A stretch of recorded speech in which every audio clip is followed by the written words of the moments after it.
Hello y'all, I'm Jessie. I want to show you probably one of your favorite Asian restaurant dishes that you may be intimidated to make at home. I'm going to be showing you how to make fried rice and sticky, sweet, and spicy Cajun chicken.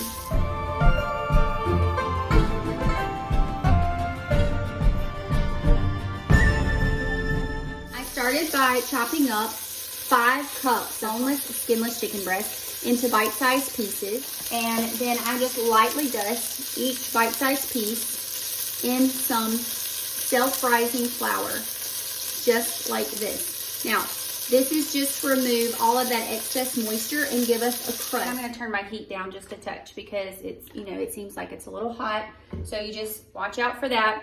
All right, I'm going to take my bite-sized pieces of boneless, skinless chicken breast that has been dipped in some self-rising flour. And I'm just gonna add them straight into the pan. We're just gonna get some color on each side. The chicken will practically be cooked through when it's done, but if there is any residual cooking that needs to take place, that will happen when we make our delicious sauce. In the meantime, I went ahead and made my rice. This recipe, fried rice, is actually better if you make it with leftover rice. I didn't have any leftover rice, so I just made my rice really quick and I just let it sit there until I get ready to make fried rice with it. But if you know that you're gonna make fried rice one day during the week, you can go ahead and make your rice and then just store it in the fridge. It's actually better that way, using leftover rice. And that way you don't have to waste any time cooking the rice on the day of your actual dish. You'll have to make the fried rice, but you won't have to make the rice before you fry it. That is a mouthful. I hope you understood what I said. Sorry. And I'm cooking and talking at the same time. And I'm trying to keep my thoughts together. That way you could at least understand me. I'm just dusting a little bit of self-rising flour on my chicken, putting it in the pan. If I notice that the pan is a little dry, then I'll add a little bit more avocado oil. I don't want my chicken to burn. I don't want it to stick. I am using a non-stick pan, but you know how that goes sometimes. Okay, I'm gonna add just a touch more avocado oil. All right, I'm gonna let that brown on this side and then I'll flip it over with tongs and let it get brown on the other side. And I'm just gonna repeat this process until all of my chicken has been cooked. I'll show you what this chicken looks like in the skillet.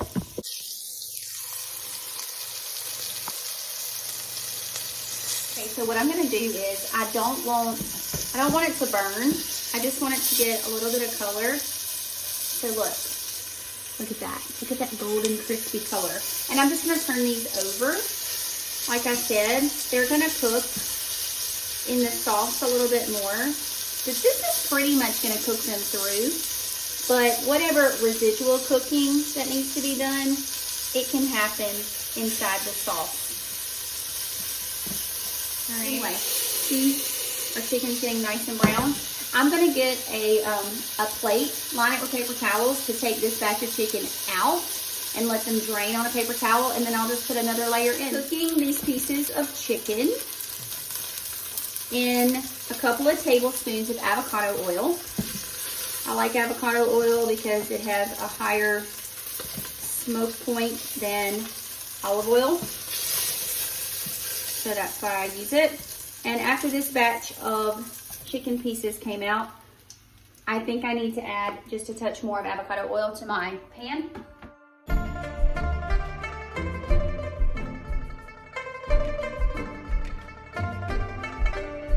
Show you how to make that tasty sauce. Okay, I am done with the messiest part of this recipe. So I just took my skillet, it is still hot, that I cooked my chicken in. I rinsed it out with a little bit of water and I wiped it out with a paper towel. And now I'm gonna put it on super, super low because I'm just wanting to heat the sauce up. Now here's the deal. I make this dish all the time for my family. And I just add ingredients in here until I like the way that it tastes. So I'm gonna measure just so I make sure that I actually give you an accurate recipe to follow. I'm gonna start with 1/4 cup of hoisin sauce.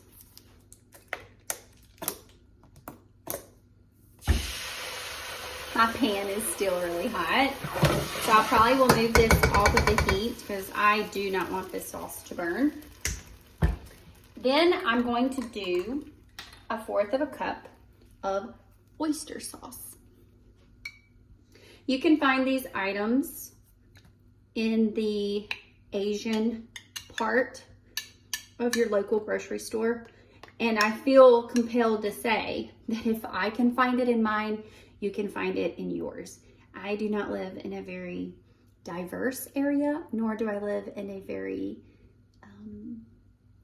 I live in the middle of nowhere. In the middle of nowhere, y'all. So if I can find it, I have confidence that you can.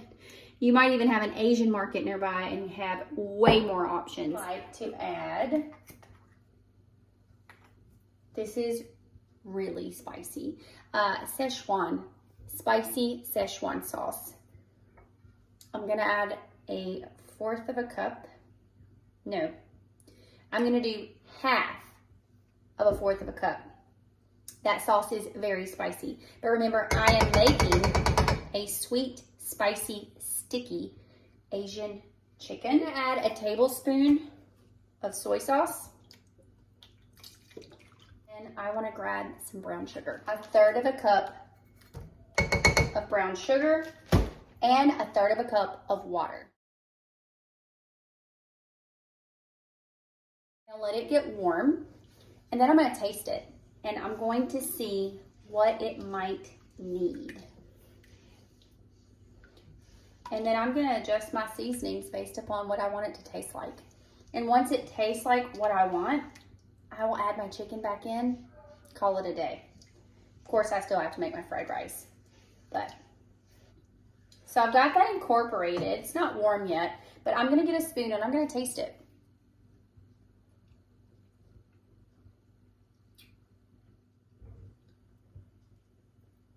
First thing I noticed about it is that there's plenty of salt. By the way, I use low sodium soy sauce. Remember how I feel about salt? I try to be careful. There's plenty of salt in this. We need no more salt, for sure. There's a nice level of spice, but I kind of feel like I would like a little bit more. I'm going for more hoisin. I'm gonna add 1/3 cup of hoisin. You'll notice I did not season my chicken at all. I did no seasoning on that chicken. I just put a little bit of self-rising flour on it because I knew my sauce with the soy sauce in it, I knew that it was going to have plenty of salt, and I didn't want to add extra salt on the chicken because it's going to be sitting in this sauce. That tastes good. I'm going to add 1/2 tablespoon of onion powder and 1/2 tablespoon of garlic powder. Another 1/3 cup of water.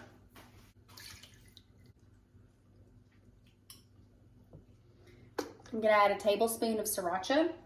That tastes really good to me. Now, I'm gonna be honest with you. It tastes pretty salty, but I'm gonna be serving the chicken and the sauce over the fried rice, and that will help with the salt content of our sauce. It's nice and warm.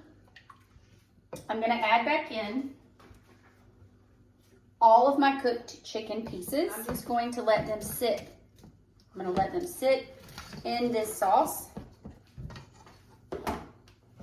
I'm gonna toss them. What that is starting to look like. It looks delicious, okay? So I'm tossing it. I'm letting them all get coated. And I'm just going to turn this heat on super, super low and just keep that warm while I make the fried rice. Let me show you how. All right, guys, let's talk fried rice. I transferred 5 cups of cooked brown rice. I love to use brown rice. It's healthier. I like the flavor. I also like a little bit more of a chew. And so I just moved it to an electric skillet. I'm gonna turn the heat on about 350 degrees. I'm going to add half of a tablespoon of garlic powder. I'm going to add half of a tablespoon of onion powder. Okay, and I'm gonna mix that in. Let those spices get nice and fragrant. I'm going to grab something out of the freezer. You can grab whatever frozen vegetable mix you want. Usually I just do peas and carrots for fried rice, but the one I have in the freezer is the mixed vegetables, which has carrots, green beans, corn, and peas. And that is what I'm going to use. So I'm using one frozen 12-ounce bag of these mixed vegetables. I'll actually eyeball it and see if I want to use the whole bag.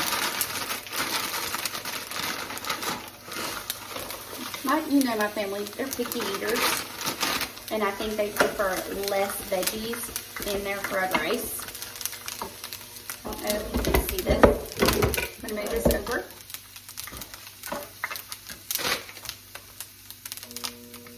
So you can see it.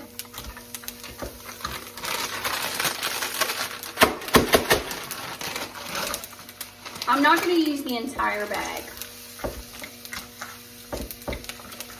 I used a lot of it, a little over half. I'm going to put the remainder back in the freezer. I'm just going to let them warm up. Again, I smell all the spices. Letting those veggies, letting that rice get nice and toasty. Anytime you can let your rice and your veggies and your spices just mix together on a little bit of a dry heat, they get nice and toasty. You can get a little bit of color on them. You get a little touch of color. I'm not looking for any crazy color or anything. So I've got my rice warmed up, those seasonings, those spices, all those vegetables. And now I'm gonna take a tablespoon of sesame seed oil. And I'm gonna pour this, a tablespoon. I'm gonna pour that right in the middle, and I'm going to crack 3 eggs right into that oil. Right into the oil, just like that. And I'm going to take my spoon, and what I want to do is I'm not incorporating that egg into the rice yet. I am trying to let that egg cook. I'm not going to touch it.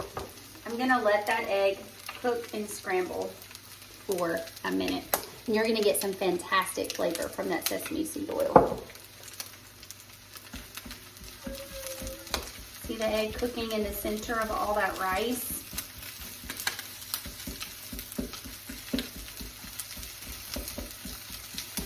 Now, if you don't like eggs, you can leave this out. But eggs, scrambled eggs, are what makes fried rice to me. Fried rice.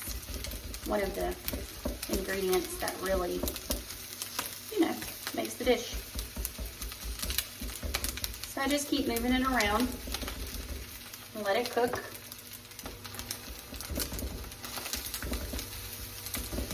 See how my eggs are cooking?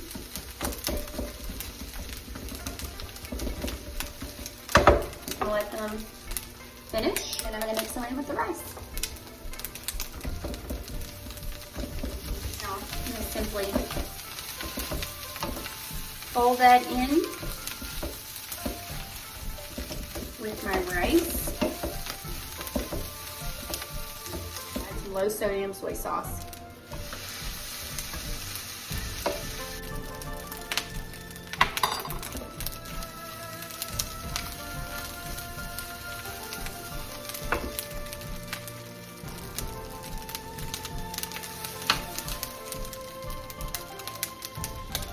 I'm at a grand total of 2 tablespoons of low sodium soy sauce. That's it, guys. Our fried rice is done. Let me show you how to plate it. On top of that, we're going to add our Asian sweet spicy chicken and a little bit of green onion. Do not be intimidated by other cuisines. You can do this and you're gonna love it. Stay tuned for more ethnic recipes, more southern recipes. Just stay tuned for some good cooking in general that anybody can do. Adios.